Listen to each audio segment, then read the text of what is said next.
देखिए, मुझे लगता है कि इस देश के विपक्ष को कम से कम इतना तो समझना ही चाहिए कि जब विषय देश का हो, मसला देश का हो, आतंकवाद का हो, तो कम से कम उस चीज़ों पर तो कम से कम एक क्लैरिटी रखनी ही चाहिए। उनकी अपनी एक पॉलिटिकल ऑब्लिगेशंस हैं, उनकी अपनी मजबूरियां हैं कि उनको फ़लस्तीन को समर्थन करना है। हाँ। लेकिन मुझे पूरी उम्मीद है कि उनको वोट तो हिंदुस्तान में से ही चाहिए। हमास के आतंकवादियों का तो वोट नहीं चाहिए उनको, हिजबुल्लाह का तो वोट नहीं चाहिए उनको। हाँ। तो कम से कम इस तरह की चीज़ों में तो स्टैंड ब्लैक क्लियर रहना चाहिए। और इतना लंबा जो है समर्थन की चिट्ठी उन्होंने लिखी है, बिल्कुल। उसमें बेशर्मी की बात यह है कि इजराइल पर आतंकवादी हमले को लेकर एक लाइन नहीं लिखी है कांग्रेस ने।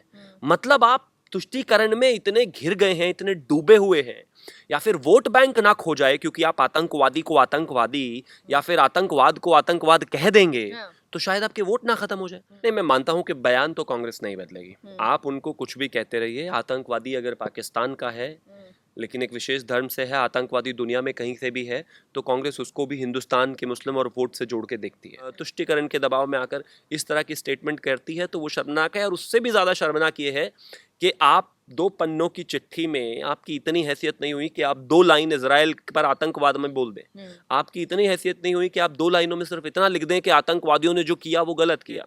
कांग्रेस का जो चाल चरित्र है वो इससे बड़ा क्लियर होता है। किस तरीके से वो तुष्टीकरण में सारी दुनिया में, मतलब 21वीं सदी में इस तरह की तस्वीरें देखने के बाद भी एक पार्टी सिर्फ कुछ वोट्स के लिए आतंकवाद को भी सपोर्ट कर सकती है, उसका क्लासिक एग्जाम्पल सिर्फ कांग्रेस ही हो सकती है। नमस्कार, आपके साथ मैं सृष्टि मिश्रा। चलिए बातचीत करेंगे इजराइल और हमास के बीच जो युद्ध हो रहा है। अब आखिर क्यों बेंजामिन नेतन्याहू ने ऐलान कर दिया है कि युद्ध की शुरुआत हमास ने की लेकिन एंड हम करेंगे। आपको जानकर हैरानी होगी, अब सभी देश इजराइल के साथ हैं। होना भी चाहिए जिस तरीके से कृत्य को अंजाम दिया जा रहा है। 84 देशों का समर्थन। लेकिन इस बीच चर्चाओं में ये बना हुआ है, ये विषय सामने आ रहा है कि आखिर क्यों भारत में कांग्रेस पार्टी ने प्रस्ताव को फलस्तीन को सपोर्ट करने का ऐलान किया है। एएमयू यानी अलीगढ़ मुस्लिम यूनिवर्सिटी में भी फिलिस्तीन के समर्थन में नारेबाजी हुई है। देखिए, अगर तथ्यों पर हम जाएं तो अभी इजराइल के 900 से ज्यादा नागरिकों को बेदर्दी से मार दिया गया है। मौजूद है भाजपा के प्रवक्ता है शिवम त्यागी जी। शिवम त्यागी जी, सबसे पहले बहुत स्वागत आपका। और सबसे पहला मेरा सवाल आपसे ये होगा, ये बताइए, जब 84 देशों ने इजराइल का समर्थन किया है, कह रहे हैं ये बर्बर है। कनाडा, ऋषि सुनक ने भी कह दिया कि ये आतंकवादी है, they are not militants, they are terrorist. ये ऋषि सुनक का बयान आज सामने आया है। इसके साथ इमैनुअल मैक्रो, सब समर्थन करे इजराइल का। ऐसे में एएमयू में जो हुआ उस पर क्या कहेंगे? कांग्रेस के प्रस्ताव में जो आया है उस पर क्या कहेंगे? क्या कहेंगे? देखिए, मुझे लगता है कि इस देश के विपक्ष को कम से कम इतना तो समझना ही चाहिए कि जब विषय देश का हो, मसला देश का हो, आतंकवाद का हो, तो कम से कम उस चीज़ों पर तो कम से कम एक क्लैरिटी रखनी ही चाहिए। मैं मानता हूँ तुष्टीकरण उनके लिए बहुत इंपॉर्टेंट है। मैं ये भी मानता हूँ कि तुष्टीकरण की वजह से उनको जो है, उनकी अपनी एक पॉलिटिकल ऑब्लिगेशंस हैं, उनकी अपनी मजबूरियां हैं कि उनको फ़लस्तीन को समर्थन करना है। लेकिन मुझे पूरी उम्मीद है कि उनको वोट तो हिंदुस्तान में से ही चाहिए। हमास के आतंकवादियों का तो वोट नहीं चाहिए उनको, हिजबुल्लाह का तो वोट नहीं चाहिए उनको। तो कम से कम इस तरह की चीज़ों में तो स्टैंड ब्लैक क्लियर रहना चाहिए। हिंदुस्तान एक ऐसा देश है जो आतंकवाद से सबसे ज़्यादा हिट हुआ है, सबसे ज़्यादा हम परेशान रहे। 2000 के दौर में जब अटल जी दुनिया में जाकर जो है विदेशों में बताते थे कि आतंकवाद से हम किस तरीके से पीड़ित हैं, तो दुनिया उसको मानने को तैयार नहीं होती थी, हंसती थी। वेस्ट उसको किसी हद तक नहीं मानता था, वो सोचता था कि नहीं नहीं, इस तरह की चीज़ें नहीं हैं। और कहीं ना कहीं वो कह देते थे कि ये एक जो है 2 देशों की आपस की लड़ाई है या तमाम तरह की चीज़ें हैं। आज सारी दुनिया उससे हिट है, आज सारी दुनिया उससे परेशान है। तो मुझे लगता है कम से कम उस पर तो कुछ बोलना चाहिए था। और इतना लंबा जो है समर्थन की चिट्ठी उन्होंने लिखी है, उसमें बेशर्मी की बात यह है कि इजराइल पर आतंकवादी हमले को लेकर एक लाइन नहीं लिखी है कांग्रेस ने। मतलब आप तुष्टीकरण में इतने घिर गए हैं, इतने डूबे हुए हैं, या फिर वोट बैंक ना खो जाए क्योंकि आप आतंकवादी को आतंकवादी या फिर आतंकवाद को आतंकवाद कह देंगे तो शायद आपके वोट ना खत्म हो जाए। मुझे लगता है देश देखे, जाने, समझे और पढ़े। और मैं तो कहता हूं कि उन्होंने जो फिलिस्तीन के समर्थन में चिट्ठी कांग्रेस ने लिखी है वो देश भी पढ़े, प्यारा हिंदुस्तान के दर्शक भी पढ़े। जिस देश में आतंकवादी हमला हुआ, जिस देश पर हमला हुआ, जिस देश की महिलाओं को निर्वस्त्र करके कपड़े निकालकर घुमाया गया, उनको परेड किया गया, जिस देश की 100 से ज्यादा महिलाएं अभी तक भी हॉस्टेज हैं, जिस देश की महिलाओं को उनके साथ हो क्या रहा होगा उसका कोई अंदाजा नहीं है, जिस देश के छोटे छोटे 2-2 3-3 साल के बच्चे हैं, जिनको एक जैसे आप आमतौर पे गुफा में उसमें एक थोड़ा सा केज में। पिंजरे में केज में डालकर जो है जी। बच्चों को रखा हुआ है और उसकी बिल्कुल। वीडियोस डाली जा रही है। हाँ। मुझे लगता है 21वीं सदी में इससे ज्यादा अमानवीय और इनह्यूमन तो कुछ हो नहीं सकता।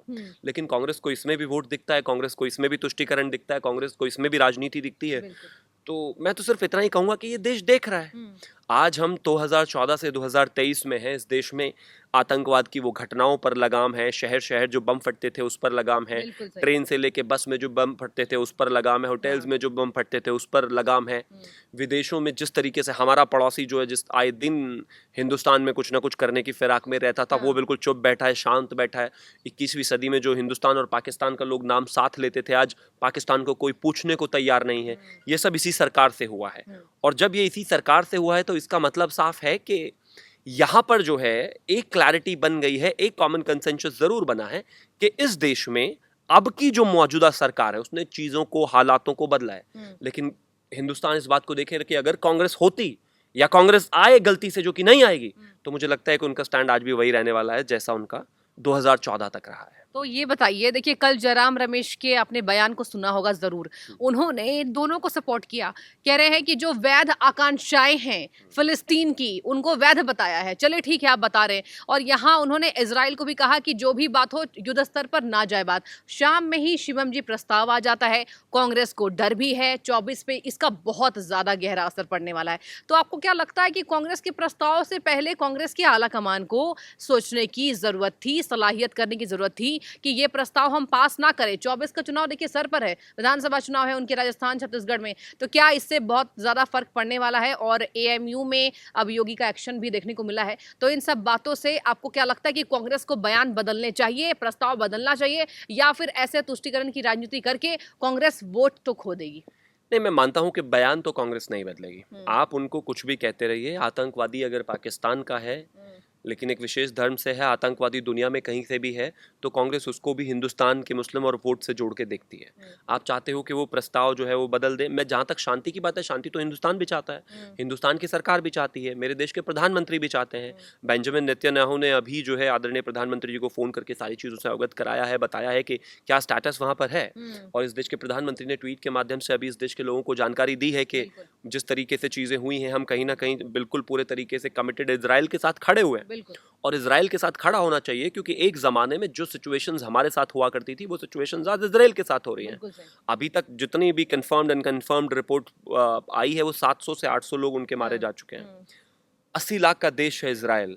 अगर हिंदुस्तान में इस हमले से कंपैरिजन किया जाए, हिंदुस्तान की पॉपुलेशन के हिसाब से कंपैरिजन किया जाए, तो 1.5 लाख लोग मारे जा चुके हैं उनके। अगर कंपैरिजन उस हिसाब से किया जाए, या फिर हिंदुस्तान में अगर इस हमले को आप मेजर करके देखें उस पॉपुलेशन पर, जिस देश में इतने लोगों को मार दिया गया हो, उनकी बच्चियों को, महिलाओं के साथ बलात्कार करके उनको निर्वस्त्र घुमाया जा रहा हो, बच्चों को मारा जा रहा हो, आप उनसे उम्मीद करते हैं कि वो उस पर एक्शन ना लें? अपने देश को, अपने देश की एकता, अखंडता, संप्रभुता को, उसके बॉर्डर्स को, उसके लोगों को बचाने का अधिकार है इस दुनिया में हर एक देश को, और उसी के लिए सारी दुनिया उसके साथ खड़ी भी है। मैं मानता हूं कि सिविलियंस पर जिस तरीके से उन्होंने वार किया, जिस तरीके से वो घुसे, जिस तरीके से मतलब आतंक पूरा एक दिन उन्होंने मचाया और जो पूरी दुनिया ने देखा है, मुझे लगता है कम से कम ऐसे समय में तो इस दुनिया में किसी भी व्यक्ति को आतंकवाद का समर्थन नहीं करना चाहिए। किस तरीके से, और मैं मानता हूं कि इजराइल आतंकवाद से एक लंबे समय से ग्रसित रहा है, कहीं ना कहीं जो चीजें उसके साथ रही हैं, तो मैं मानता हूं कि पूर्व में बहुत कुछ हुआ है, और हिंदुस्तान ने भी अपनी चीजों में, हिंदुस्तान की सरकार ने स्टैंड्स में चेंज लाया है। अगर मैं शुरुआत की बात करूं तो आदरणीय प्रधानमंत्री जी इकलौते ऐसे प्रधानमंत्री हैं जो लंबे समय के बाद इजराइल में गए। नरसिम्हा राव जी ने जो है वहाँ पर उनके साथ एक रिलेशन स्टार्ट किया था, लेकिन वहाँ पर फिर भी एम्बेसी नहीं थी हिंदुस्तान की, वो अटल जी लेकर आए, और उसके बाद अब मोदी जी ने लगातार इजराइल से अपने संबंध बेहतर करें। आज डिफेंस से लेकर टेक्नोलॉजी में जिस तरीके से काम करता है इजराइल, हिंदुस्तान का इंटरेस्ट जहाँ पर ज़्यादा है वहाँ आदमी को होना चाहिए। और उससे भी इम्पोर्टेंट, जहाँ पर आतंकवाद एक कलेक्टिव लड़ाई है हिंदुस्तान की, जिसकी सबसे ज़्यादा झंडाबरदारी की है तो वो हिंदुस्तान ने की है।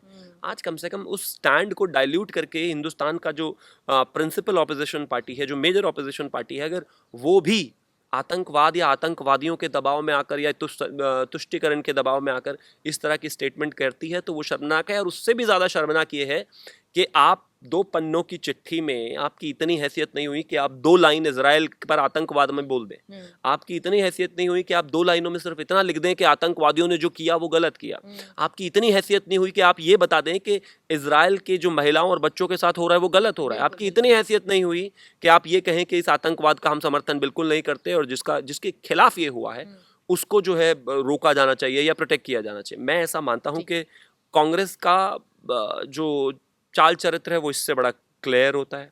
किस तरीके से वो तुष्टीकरण में सारी दुनिया में, मतलब 21वीं सदी में इस तरह की तस्वीरें देखने के बाद भी एक पार्टी सिर्फ कुछ वोट्स के लिए आतंकवाद को भी सपोर्ट कर सकती है, उसका क्लासिक एग्जाम्पल सिर्फ कांग्रेस ही हो सकती है। ठीक है, बहुत शुक्रिया आपका ये तमाम जानकारी के लिए। देखिए लगातार ये युद्ध स्तर चल रहा है और इस पे जब देशों ने समर्थन इजराइल को किया है तो वैसे भारत में ये विवाद छिड़ गया है कि क्यों कांग्रेस पार्टी ने प्रस्ताव पारित किया। क्या कांग्रेस को पता नहीं है ये आतंकवाद हो रहा है, बच्चों को निर्वस्त्र किया जा रहा है, महिलाओं को किया जा रहा है, छोटे बच्चों को बंद किया जा रहा है, महिलाओं के साथ परेड किया जा रहा है, और जब माँ उन बच्चों को मांग रही है कम से कम बॉडी दे दीजिए, वो भी नहीं दी जा रही है हमास के आतंकी संगठनों के द्वारा। तो देखिए हमास यहाँ पर लगातार ये निंदनीय कार्य कर रहा है और ऐसे में बेंजामिन नेतन्याहू को अब सबका समर्थन है, बड़े बड़े देशों का, अमेरिका, इटली। इसके साथ ही देखने वाली बात होगी कि अब भारत इसके साथ किस तरीके से खड़ा रहता है। और फिलहाल ये जंग अब भारत में छिड़ गई कि क्यों कांग्रेस पार्टी ने प्रस्ताव पारित किया है।